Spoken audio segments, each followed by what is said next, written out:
सुप्रभात प्यारे दोस्तों। तो आज हम पढ़ेंगे अध्याय 14वां, जिसका नाम है अकबरी लोटा। इसे लिखा है अन्नपूर्णानंद वर्मा ने। तो चलिए इस अध्याय की तरफ बढ़ते हैं।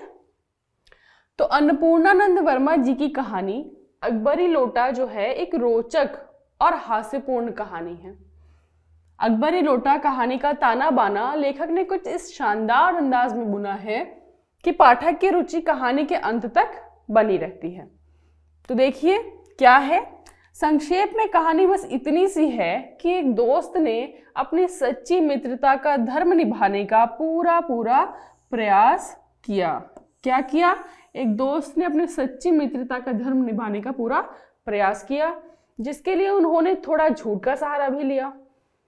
उन्होंने एक बेकार से बेढंगे से लोटे को ऐतिहासिक अकबरी लोटा बताकर एक अंग्रेज अधिकारी को मूर्ख बनाया और फिर उसे अच्छे खासे दामों में उस अंग्रेज अधिकारी को बेच दिया, जिससे उनके दोस्त की आर्थिक समस्या भी हल हो गई और अंग्रेज अधिकारी भी खुश हो गया। ठीक है, तो कहानी किस तरह से आगे बढ़ती है अब ये देख लेते हैं हम। अकबरी लोटा कहानी के मुख्य पात्र कौन है? लाला झाऊलाल। उनका नाम क्या है? लाला झाऊलाल। वो कहाँ रहते हैं? वो काशी के ठटेरी बाजार में एक मकान था उनका। ठीक है, मकान के नीचे की दुकानों से उन्हें 100 रुपया प्रति माह या महीने का किराया मिलता था। देखिए पुरानी बात है, 100 रुपया बहुत होता था। ठीक है, जिससे उनका गुजारा अच्छे से हो जाता था। आमतौर पर उनको पैसे की तंगी नहीं रहती थी, यानी कि उस वक्त पर दुकानों का 100 रुपया किराया आना काफी था और उनके लिए ये अच्छी बात थी। इससे उनको किसी तरह की आर्थिक तंगी या पैसों की कमी नहीं होती थी। आगे देखते हैं।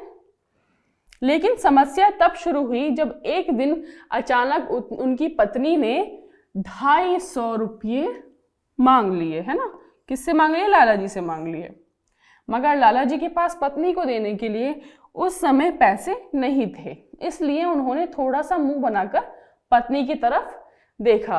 अब देखिए 100 रुपये महीने का किराया आता है, पत्नी ने मांग लिए 250 रुपये, तो ये तो भाई 2-2.5 महीने की कमाई मांग ली इन्होंने। तो पत्नी को देखकर लाला जी ने थोड़ा सा मुंह बनाया कि अरे इतना सारा पैसा। अब देखिए आगे पत्नी ने क्या जवाब दिया।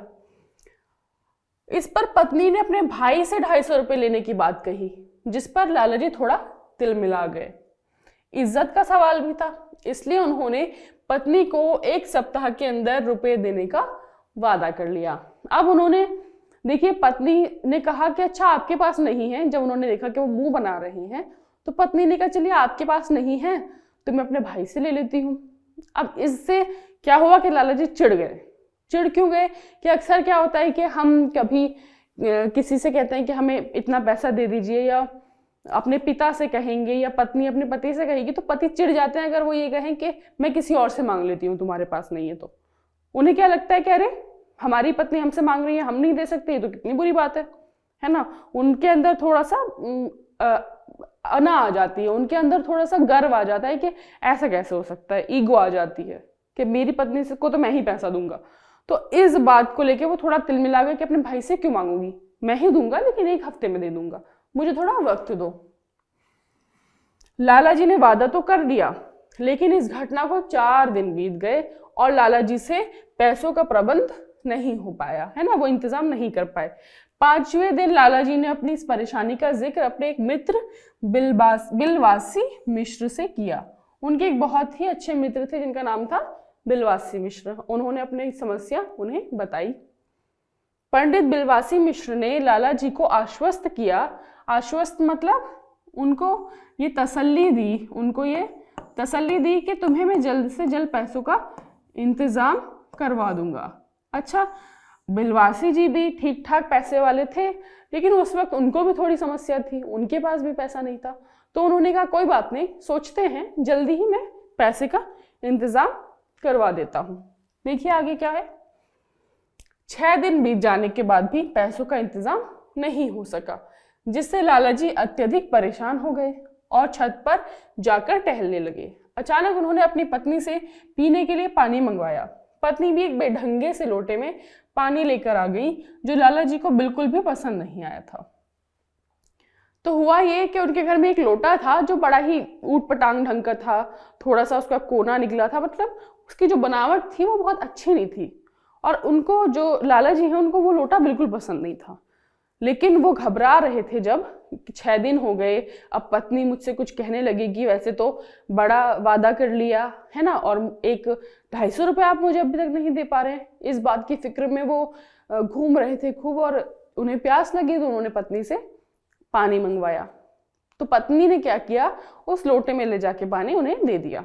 उन्हें गुस्सा तो बहुत आया, लेकिन उन्हें लगा कि पहले से ही पत्नी ने पैसे मांगे हुए हैं, मैंने अभी तक नहीं दिए, मैं फिर लोटे पर कुछ कहूँ, इससे वो बिगड़ जाएं, इससे अच्छा है कि कुछ ना ही कहा जाए।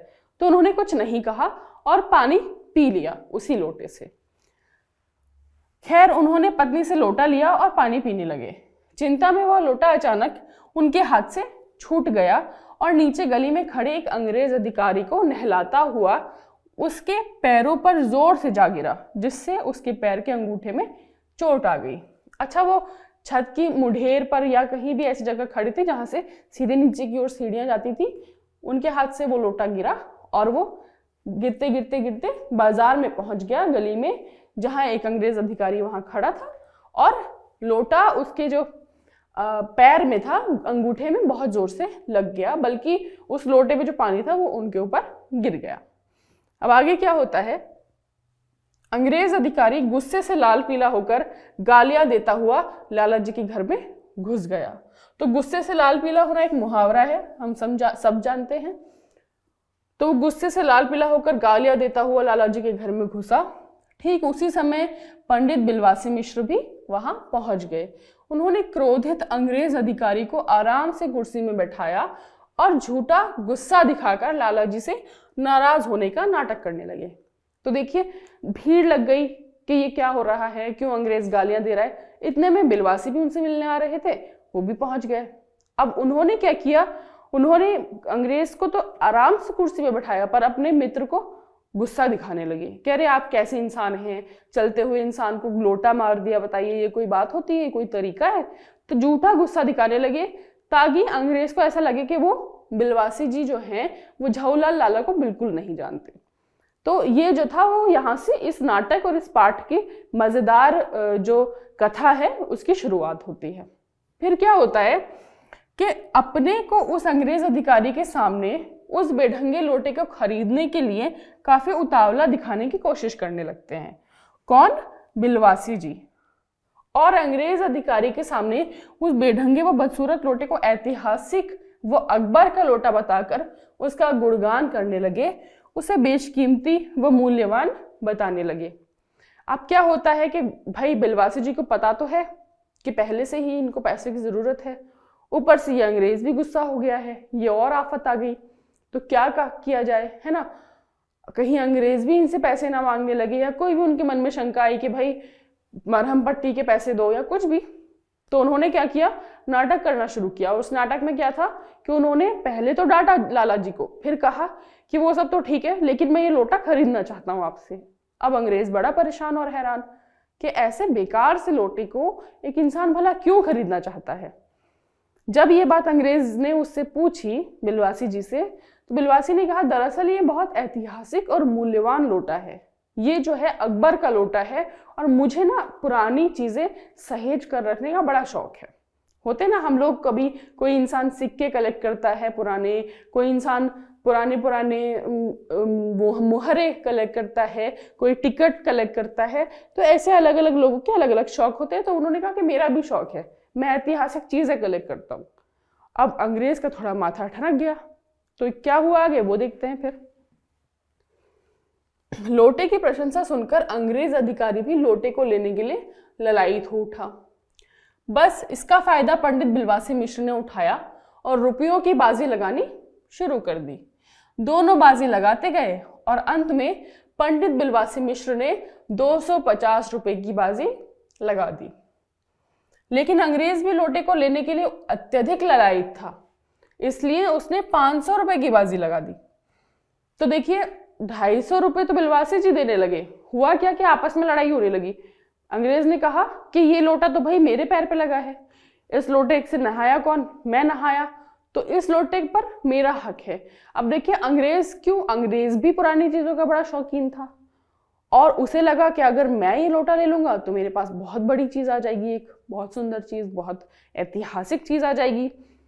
तो उसने कहा कि नहीं, ये लोटा तो मैं लूंगा। अब आपस में उनकी बहस होने लगी कि भाई आप क्यों लेंगे, मैं लूंगा। तो अंग्रेज ने कहा देखिए लोटा मेरे पैर में लगा, चोट मैंने खाई, इससे मेरे कपड़े पूरे गीले हो गए, तो किस पर इसका पहला हक बनता है, मुझ पर पहला हक बनता है। अब बिलवासी जी ने कहा कि ये तो आप बिल्कुल सही कह रहे हैं। पहले तो उन्होंने 250 रुपए तक की बोली लगा दी, लेकिन फिर उन्होंने कहा कि चलिए जो ज्यादा पैसा देगा वो इसको ले जाएगा। उन्होंने ज्यादा से ज्यादा 250 लगा दिए, लेकिन अंग्रेज ने कहा ठीक है मैं इसका डबल लगाता हूँ, एकदम दुगना। उन्होंने 500 लगा दिया। तो फिर बिलवासी जी अपना सब मुंह लेकर रह गए उनके सामने, अंग्रेज के सामने नाटक करते हुए। फिर क्या हुआ, अब पंडित जी ने होशियारी से अपनी लाचारी दिखाते हुए अंग्रेज अधिकारी से कहा कि उनके पास तो सिर्फ 250 रुपए हैं, इसलिए अधिक दाम चुकाने के कारण वो उस लोटे को ले लें। अंग्रेज अधिकारी ने लाला से उस लोटे को खुशी खुशी खरीद लिया और साथ में यह भी बताया कि वह अपने पड़ोसी मेजर डगलस को ले जाकर यह लोटा दिखाएगा, क्योंकि मेजर डगलस के पास जहांगीरी अंडा है जिसकी वह काफी तारीफ करता है। तो देखिए अंग्रेज अधिकारी का एक और दुख था कि वो जहां का जिस देश का था उसमें उनके पड़ोसी थे मेजर डगलस, और मेजर डगलस जो थे बड़ी शान दिखाया करते थे कि मेरे पास तो बहुत सुंदर सुंदर पुरानी चीजें हैं, मेरे पास तो जहांगीरी अंडा है ना, और उस जहांगीरी अंडा की अपनी एक ऐतिहासिकता है, वो बहुत बड़ी चीज है। ऐसे कुछ कुछ उनसे कहा करता था और ये अंग्रेज जो थे वो बड़ा परेशान रहते थे इस बात से। तो उनको इस बात की खुशी थी कि उन्होंने 500 रुपए दे दिए, कोई बात नहीं, लेकिन उनको एक बहुत बड़ी चीज यानी कि अकबरी लोटा मिल गया है और अब जाकर वो मेजर डगलस को दिखा पाएंगे कि उनके पास भी एक बहुत बड़ी धरोहर है इतिहास की, जिससे क्या है कि उनकी नाक भी थोड़ी ऊंची हो जाएगी मेजर डगलस के सामने। देखिए आगे, अंग्रेज के जाने के बाद पंडित जी ने लाला जी को पैसे दिए, जिससे लाला जी बहुत प्रसन्न हुए और उन्होंने पंडित जी को बहुत बहुत धन्यवाद दिया।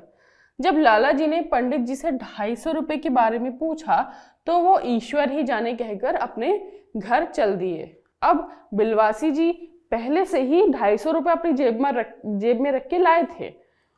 तो पंडित जी ने पूछा कि आप ये 250 रुपए कहाँ से लाए थे। हालांकि अब उनके पास 500 रुपए थे उस लोटे के, तो अब उन्हें उस 250 रुपए की जरूरत नहीं थी, लेकिन बिलवासी जी ने एक आहसी भरी कि अरे आप अब ईश्वर ही जाने में ये कहाँ से लाया था, और उनको उनके 500 रुपए देके अपने घर की ओर चल दिए। आगे इसके अब हम शब्दार्थ देख लेते हैं। तो इसका पहला शब्द है अदब। अदब का मतलब होता है शिष्टाचार या लिहाज, है ना, जिसे हम आम भाषा में तमीज भी कहते हैं। दूसरा है मुंडेर, छत के आसपास बनाई जाने वाली दीवार। छत या अक्सर खेत वेत के आसपास जो थोड़ी सी ऊंची दीवार बनाई जाती है उसे भी हम मुंडेर ही कहते हैं, या कोई भी ऐसी दरवाजे के बाहर, तो उसे मुंडेर कहा जाता है। साइबान, वह छप्पर या कपड़ा आदि का पर्दा जो धूप और वर्षा से बचाव के लिए मकान या दुकान के आगे लगाया जाता है। तो ऐसा कपड़ा, साइबान मतलब जो आपको आप पर साया करे, है ना, किसी भी धूप या बारिश से बचने के लिए वो साया करे, कोई ऐसा पर्दा या कपड़ा जो मकान या दुकान के आगे लगाया जाए। खुराफाती यानी कि शरारती। सांगोपांग, सांगोपांग का क्या मतलब होता है, पूरी तरह ऊपर से ध्यान तक, है ना, सांगोपांग मतलब ऊपर से नीचे तक, है ना। पारसाल यानी कि पिछले वर्ष। अगला शब्द है अंतर ध्यान यानी कि अदृश्य। कहते ना कि वो कुछ देर तक हमारे सामने रहे और फिर अंतर ध्यान हो गए, यानी कि अदृश्य हो गए। अदृश्य माने जिसे देखा ना जा सके। अगला शब्द है डामल फांसी, आजीवन कारावास का दंड। डामल फांसी का मतलब होता है कि आजीवन जेल में, पूरे जीवन जेल का दंड दे देना, जेल की सजा पूरे जीवन के लिए, ठीक है। अगला है इजाद। इजाद का मतलब होता है खोज या अन्वेषण। खोज मतलब किसी भी चीज को, जब साइंस में, विज्ञान में जो नई नई खोज होती है उसे अन्वेषण, खोज या इजाद कहा जाता है। फिर है तन्मयता, आखिरी है तन्मयता, जिसका अर्थ होता है मग्न हो जाना, एकदम तन्मय होकर अपना काम कर रहे थे, ऐसा हम अक्सर कहते हैं ना, तो इसका मतलब है मग्न हो जाना, एकदम मग्न हो जाना।